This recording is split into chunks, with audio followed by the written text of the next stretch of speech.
Bismillahirrahmanirrahim.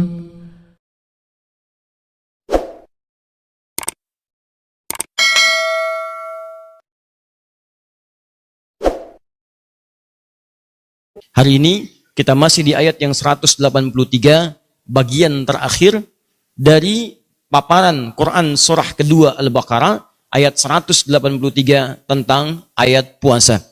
Turun di hari Senin di bulan Sya'ban tahun kedua Hijrah. Kita bacakan kembali. A'udzubillahi minasyaitonirrajim. Ya ayyuhalladzina amanu kutiba alaikumus syiyam kama kutiba alal ladzina min qablikum la'allakum tattaqun. Hei orang-orang yang telah menyatakan dirinya beriman kepada Allah Subhanahu wa taala, baik yang imannya merasa sudah kuat sehingga merasa dekat dengan Allah Subhanahu wa taala, belum dipanggil salat fardu sudah siap-siap. Orang puasa fardu saja dia kerjakan sunnahnya. Orang baca Quran satu ayat dia baca satu juz dalam setiap harinya. Atau kalau tidak kadang tertinggalkan.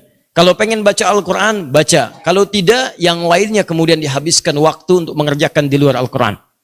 Maka kata Allah, saya ingatkan, saya kuatkan, ayyuha, saya kuatkan pada kalian, saya ingatkan, saya akan berikan informasi satu ibadah yang saya wajibkan pada kalian, yang dengan mengerjakan ibadah itu, yang imannya kuat akan semakin lekat denganku, yang imannya menengah semakin aku kuatkan kemudian, yang imannya kemudian bahkan menengah pun aku akan dekatkan denganku. Dalam saat yang bersamaan, semua diberikan peluang yang sama. Apa itu amalan ya Allah? Kutiba alaikumus syiyam.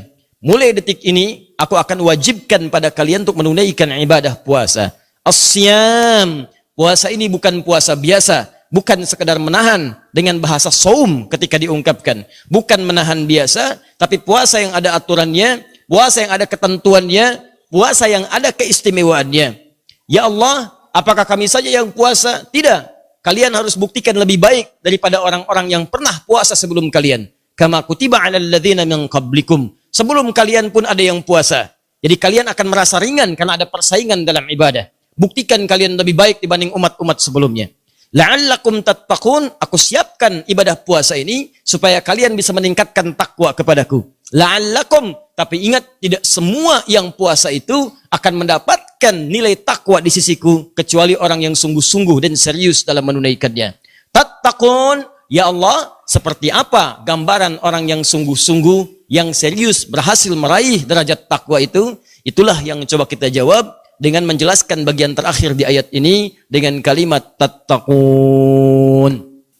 Tujuan puasa adalah agar Allah memberikan kesempatan kepada setiap hamba untuk meningkatkan takwanya di hadapan Allah. Namun tidak setiap orang yang puasa bisa meningkat takwanya, kecuali orang yang sungguh-sungguh atau serius menjalani setiap tahapan dari ibadah puasanya. Yang kemarin telah kita tuliskan sebagiannya. Ya, apa di antaranya? Ada salat. Dzalikal kitabu la raiba fihi hudal lil muttaqin. Siapa orang takwa? Alladzina yu'minuna bil ghaib wa yuqimunas shalah. Ma razaqnahum yunfiqun, infaq. Walladzina yu'minuna bima unzila ilaika. Unzila ilaika itu Al-Qur'an. Maka orang takwa akan senantiasa berinteraksi dengan Al-Quran. Nah, ini dia poinnya. Terus sampai wabil akhirati hum yuqinun. Keluarkan lagi rinciannya. Nanti banyak ayat-ayat Quran menjelaskan tentang amalan-amalan takwa dan detailnya akan disampaikan dan diamalkan oleh Nabi SAW. Itu yang coba kita siapkan sebelum Ramadan. Nanti ini di pertemuan berikutnya kita detailkan. Karena kalau sholat apa saja yang dikerjakan Nabi? Kalau ada infak, seperti apa jenis infaknya? Kemarin baru kita sampaikan 5 kan? Baik, yang ini Al-Quran, ada berapa jenis berinteraksi dengan Al-Quran? Karena Anda akan temukan saat Ramadan, minimalnya ada 3 kategori orang berinteraksi dengan Al-Quran. Ada yang cuma baca, kan? Berkelompok, bapak-bapak habis subuh bikin kelompok baca Quran, ibu-ibu ba'da tarawih ngumpul-ngumpul, kan? Baik, pengen menyelesaikan hataman Quran, kan? Hataman Quran.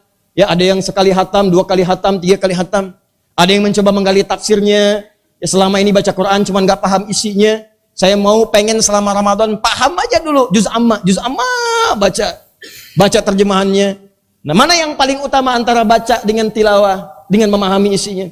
Ada lagi yang pasang target untuk menghafal Quran selama Ramadan. Saya pengen ngapalin. Minimal saya hafal 1 juz. Ada yang 2 juz, ada yang 30 juz selama Ramadan. Mana di antara ini yang paling utama? Karena Nabi pun saat Ramadan itu membaca Al-Quran. Nabi saat Ramadan memahami isi Al-Quran. Dan Nabi saat Ramadan bermurajaah Al-Quran.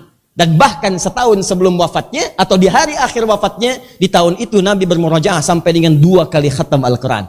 Nabi aja Ramadan khatam Quran minimal sekali. Masa ente yang bukan Nabi nggak khatam Quran? Nabi yang sudah terjamin Firdausnya khatam Quran. Kita yang belum jelas baru cita-cita surga Firdaus. Nama Firdaus, ya. Kelakuan beda misalnya. Ya. Saya nggak sanggup mengatakan yang lain itu. Ya, konon kan antara pejabat dengan penjahat tipis gitu bedanya kan? Ya. Dah sini. Nah, teman-teman kembali lagi ke sini. Jadi sekarang kita turunkan nih. Kita mau masuk ke sini. Ya, kita belum bedah nih, ingat, kita belum bedah ini apa saja detailnya. Karena nanti baru selesai ini, kita selesaikan ayat tuntas baru kita masuk kurikulum. Nah, sekarang persoalannya, Ustadz, kita sudah tahu nih salat. Jadi begitu masuk Ramadan, salat tingkatkan. Jenisnya tambah, bukan cuma yang fardu, sunnah kerjakan. Karena itu saat Ramadan kita akan dipaksa oleh Allah melalui perintah Rasulullah untuk mengaktifkan amalan-amalan sunnah. Bahkan perasaan kita ditingkatkan oleh Allah.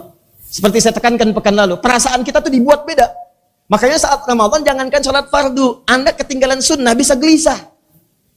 Makanya kalau ada di bulan Ramadan, Anda nggak semangat menunaikan ibadah sunnah, ada yang salah dengan hati Anda. Tolong catat kalimat saya ini ya. Di bulan Ramadan itu, jangankan iman yang paling kuat, iman yang paling lemah saja oleh Allah, ditanamkan semangat kuat untuk ibadah. Khususnya malam pertama tuh, semua orang akan datang. Semua akan datang. Jadi kalau Anda nanti saat Ramadan, maaf ya, ada satu perasaan yang kurang untuk mengejar ibadah sunnah, ini berarti ada persoalan dalam hati Anda. Kalau Anda malas mengerjakan yang fardu, lampu merah itu. Lampu merah itu sangat bahaya. Karena boleh jadi, mohon maaf, orang belum tentu mendapatkan Ramadan karena dianggap oleh Allah amalannya sudah baik. Kita dikasih Ramadan untuk mengampuni dosa kita. Saat diberikan kesempatan, Anda masih belum mau tobat. Anda mau dikasih Ramadan berapa kali lagi? Saya sampai pagi tadi, itu masih terhubung ke Christchurch, yang di New Zealand. Saya melakukan komunikasi dengan, alhamdulillah, saudara kita yang kemarin terkena korban tembakan itu, dan dioperasi, telah tuntas, alhamdulillah berhasil, dan tadi sudah bisa ngobrol. Kita ngobrol pagi tadi. Ya, pagi tadi kita ngobrol, dan hari sebelumnya, saya ngobrol dengan salah seorang ibu yang suaminya juga menjadi insya Allah syahid ya di hadapan Allah Subhanahu Wa Taala. Ya, tadi saya katakan begini, kurang lebih lah. Saya bilang, masya Allah, kalau ajal itu kita nggak bisa pilih. Semuanya pasti akan kembali kepada Allah. Kematian sesuatu yang niscaya, kita nggak bisa tolak dengan sebab apapun. Tapi ada sesuatu yang istimewa, Anda yang dipilih bukan saya. Coba bayangkan, wafat di hari Jumat, di hari terbaik. Di tempat terbaik di masjid. Dalam beribadah lagi. Hari baik, tempat terbaik, waktu terbaik. Berkumpul nilai-nilai kebaikan di dalamnya. Saya bilang saya aja yang sekarang dakwah, belum jelas kapan wafatnya dan di mana saya meninggal dunia. Maka saya ucapkan sudah hilangkan kesedihan, tawakal kepada Allah, bangun nilai-nilai kebaikan, dan saya katakan insya Allah justru teman-teman mungkin dipilih oleh Allah untuk memberikan hikmah kepada dunia. Dengan peristiwa ini, akan ada orang-orang lebih dekat kepada Islam. Orang akan belajar banyak datang, akan bertanya, akan berislam dan sebagainya. Ayo bismillah, tunjukkan nilai-nilai keindahan Islam. Jadi teman-teman sekalian, silahkan lihat baik-baik ya. Ada, kalau Anda masih ingat di tayangan-tayangan sebelumnya, saya pernah katakan kalimat ini. Biasanya kalau udah masuk bulan Rajab, bulan Sya'ban, selalu ada hikmah ditampilkan kepada kita. Ada orang-orang baik wafat gitu. Sesuai ajalnya. Seakan-akan ngasih tanda, ini orang mungkin udah gak butuh Ramadan nih. Yang 50 orang meninggal itu ya di Christchurch, di New Zealand, atau di tempat-tempat lain, mungkin boleh jadi kembali kepada Allah sesuai ajalnya karena dipandang bakalnya cukup. Ya sudah, kamu udah cukup dah bakalnya. Dosa udah diampuni, amalan udah banyak, pulang ayo sesuai dengan ajalnya. Ya kayak Adi Hidayat, kayak kita ini mungkin masih butuh kesempatan untuk tobat gitu. Dosa kamu banyak nih. Kamu bukan mulia, cuman aib kamu aja saya tutup sehingga orang gak banyak tahu. Maka coba tangisi aib-aib itu, minta ampunan sama Allah. Dikasih Ramadan, masih nggak mau tobat. Ya, dengan cara apa lagi Allah masukkan Anda ke surga? Katanya pengen ke surga, dikasih wasilah, nggak diambil. Lalu kalau Anda ke neraka, yang salah siapa? Ini kadang penting banyak kita renungkan bahwa suatu saat kita akan wafat. Kita akan wafat. Kita banyak mengagungkan orang lain yang meninggal, kita lupa bahwa kita pun akan wafat. Kita banyak semangat mengerjakan sholat jenazah, kita lupa kita pun akan menjadi jenazah. Betapa banyak sekarang orang menyolatkan orang wafat, hampir tiap hari, sholatin. Tapi tidak ada perasaan dalam dirinya bahwa besok saya akan ada di situ. Karena itu teman-teman, tolong kembalikan bahwa ini kesempatan yang terbaik untuk kita mendekat kepada Allah Subhanahu wa taala. Di poin pertama. Jadi tingkatkan ini ya. Mulai bangun sekarang persiapan. Sebab kalau nggak disiapkan sekarang, nanti saat masuk Ramadan hambar. Sama kayak orang mau umrah dan haji, butuh persiapan. Kata Allah sebelum berangkat ke Mekah sana, kamu latihan dulu. Bukan saat di sana baru sadar. Ya, tidak sedikit orang berangkat ke sana tuh di sananya baru sadar. Lupa Quran surah kedua ayat 197. Ya kata Allah, al-hajju ashhurum ma'lumat. Faman farada fihinna al-hajja fala rafatha wala fusuqa wala jidala fil hajj wa ma taf'alu min khairin ya'lamhu Allah wa tazawwadu fa inna khairaz zadit taqwa. Haji itu telah ditetapkan kapan berangkatnya, kapan persiapannya, kapan kamu kemudian menyiapkan untuk berangkat. Tapi kalau kamu sudah punya persiapan, siap bekalnya, siap mentalnya, maka sebelum berangkat kata Allah berbekal dulu. Bekal pertama ingat-ingat ya, kata Allah tidak mudah saat kamu akan ada di sana. Fala rafatha, nanti kalau udah nyampe sana jangan berkata-kata kotor. Cara memahami ayat ini, akan ada di sana nanti kejadian-kejadian yang membuat kamu itu terdorong berkata kotor.